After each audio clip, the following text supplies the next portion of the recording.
Alright guys, ito na atin nang napakinis itong mga gilid nitong pasimano.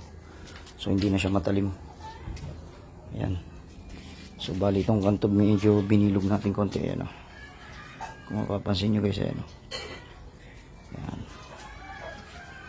So okay na, napakinis na natin. So bali babasahin na lang natin ng tubig yan, babaljuhan natin para mawala yung alikabok at sumipsip yung simento ng tubig para siya ay tumibay. Ayan. So bali itong likod din na natin masyadong pinantay dahil likod naman na yan guys, hindi na masyadong pansinin yan, kaya ito na lang medyo yun na natin, diniretso natin. Ayan. So okay na. Yan, makinis na siya. Hindi na siya nakakasugat maging yun dito. Yan.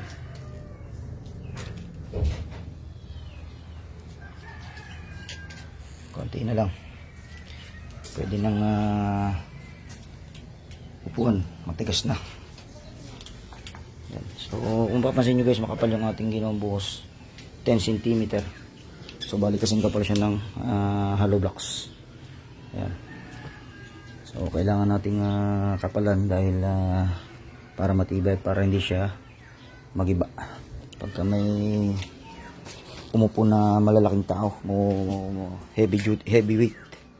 Yan. So yan, natapos na rin ang aking project dito sa bahay. So mag-iisip pa ako kung anong aking isusunod. Yan. Alright.